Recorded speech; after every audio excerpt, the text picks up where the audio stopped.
Are the Cavaliers still title contenders? The Cleveland Cavaliers moved into second place in the East on Monday after a dispiriting loss to the San Antonio Spurs. LeBron and Co were run out of the gym pretty quickly by the Spurs, who cruised to a 103-74 win. Cleveland's putrid defense, feast-or-famine supporting cast, and heavy reliance on LeBron truly has me wondering for the first time all season if the Cavs are actually title contenders. So let's take a look at both sides of the argument. The case against the Cavaliers. The Cavs' questionable contender status starts with their lack of defense. Cleveland is 29th in defensive efficiency since the All-Star break. That's right, only the flagrantly tanking Los Angeles Lakers have a worse defense than Cleveland over the last month of the regular season. When the Cavs play small, they have absolutely no protection at the rim. Kevin Love and Irving have not proven themselves to be good defenders, and Cleveland simply lacks other options at this point. There is no intimidating big on this team outside of Tristan Thompson, and Iman Shumpert is really the only consistent defender on the wing.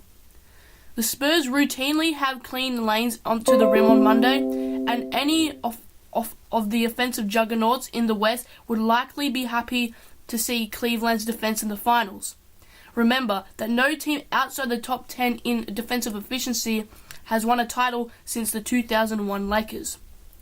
James can be called upon to shut down an opponent's top scoring option if need be, but he's already carrying a huge burden on the offensive end. Cleveland's offensive efficiency drops 13.6 points per 100 possessions with James on the bench. Basically, even with guys like Irving and Love, the Cavs turn from an incredible offensive team into the New York Knicks when Bron takes a seat. For good measure, Cleveland is also 2.7 points per 100 possessions worse defensively when is a worse defensively team when James sits.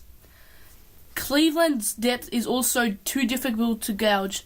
Kyle Korver hasn't really moved to the needle, and the guys like Williams, Channing Frye, and Richard Jefferson all took a step slow in their advanced age. You can argue that J.R. Smith is still rounding himself into form, but he's also shooting the worst he has from three-point range since 2010. On some level, you have to wonder if the same hunger is there for everyone on the Cleveland roster. Not every Cavalier is playing for their legacy in the way James is. LeBron has always played for something larger than a single championship. Every title is a part of his quest to be considered the greatest player of all time. Frankly, it's hard to imagine guys like Love, Irving, Smith, or Shumpert putting that same kind of pressure on themselves. Is it really unfair to wonder if human nature is playing a part in the Cavaliers' struggles? This is also where I sneak in at the Cavs blah blah. Well, it certainly helps for Cleveland to have the best player in the world on its roster. LeBron James has many people make people a lot smarter than me look foolish for questioning his ability to carry a team all the way. James will play heavy minutes in the playoffs, and if he's willing to lock in on tougher defensive assignments, he could buoy the offense while maybe bringing the defense closer to a championship level. An extra dose of James, whose minutes are already quite high, could theoretically improve the play of his often erratic supporting cast. And while Boston potentially having home court advantage in an East Finals matchup is no joke, the East is still very much set up for the Cavs to make it all the way. LeBron has no true individual rival in his conference, and the Celtics, who seem to be peaking at the right time, are still an unproven bunch. Playoff basketball is a whole different animal, and every NBA champion this decade took some pretty tough losses before climbing the mountain to the top. The kind of losses and games the Celtics haven't even played yet. And if James personally takes on the defensive challenge against Isaiah Thomas, Boston could come to regret not adding another one-on-one scoring option at the trade deadline. All of this is to say the Cavs should have a relatively easy road to the finals compared to the teams out west, and then they only have to find a way to play out of their minds defensive for one series. It's not necessarily a good strategy, but it's a path that's not completely unrealistic.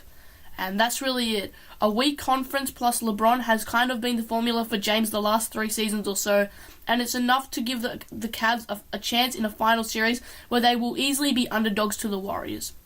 As we all saw last June, sometimes everything can break right for the unexpected to occur.